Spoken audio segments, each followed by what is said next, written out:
ఇటీవల ఉపాసన చేసిన వ్యాఖ్యలు పెద్ద చర్చకే దారితీశాయి.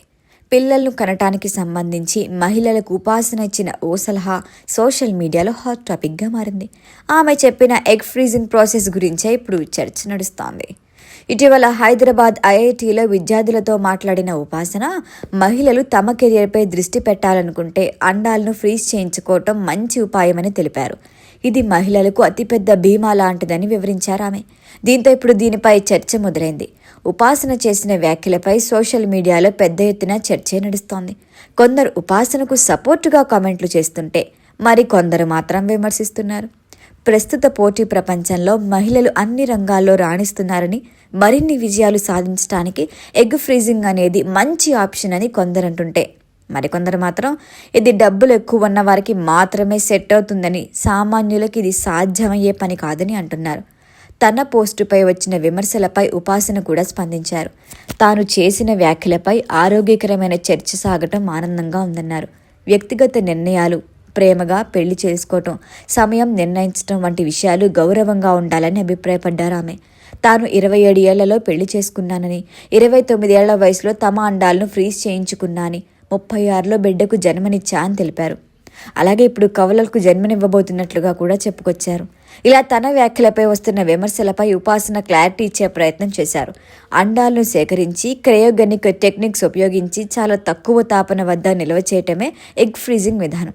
భవిష్యత్తులో నచ్చినప్పుడు ఫ్రీజ్ చేసిన అండాలను శుక్ర కణాలతో ఫలీకరించి ఐవీఎఫ్ ద్వారా గర్భాధారణ ప్రయత్నాలకు ఉపయోగిస్తారు. ఇది ఒక రకమైన ప్రీపేర్స్టివ్ రీప్రొడక్టివ్ సైవింగ్ టెక్నిక్స్ అన్నమాట. ముందుగా థైరాయిడ్, షుగర్, పోలాక్టిన్ స్థాయిలు వంటి పరీక్షలు నిర్వహిస్తారు. అనంతరం అండాశయ నిల్వ కొలిచేందుకు ఏఎంహెచ్ టెస్ట్ చేస్తారు. మెనుస్ట్రోల్ సైకిల్కి సంబంధించి 2వ లేదా 3వ రోజున అల్ట్రాసౌండ్ ద్వారా ఫాలికల్ కౌంట్ చెక్ చేస్తారు. దశల వారీగా హార్మోన్ ప్రేరణ ఇంజెక్షన్లు ఇస్తారు.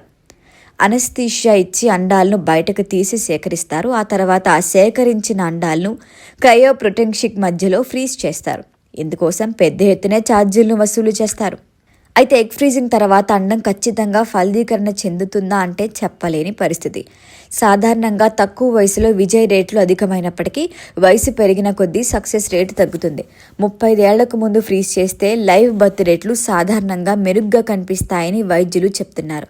కొన్ని లెక్కల ప్రకారం 35కి ముందున్న వారిలో 60% విజయవంతం కాగా, 40 ఏళ్లకి పైబడిన వారిలో 20-30% స్థాయికి పడిపోయినట్లు తెలుస్తోంది. క్లినిక్, మందుల బ్రాండ్, అవసరమైన సైకిల్ సంఖ్యపై ఆధారపడి ఖర్చు పరిమితి ఉంది. సాధారణంగా ప్రాసెస్ ఖర్చు 2.5 లక్షల నుంచి 3 లక్షల వరకు అవుతుంది. అదనంగా వార్షిక నిల్వ ఛార్జీలు సుమారు 10,000 నుంచి మొదలవుతాయి. మొత్తం వ్యయం, అవసరమైన మందులు, తీసుకునే సైకిల్స్ పరిమాణం ఆధారంగా పెరగచ్చు.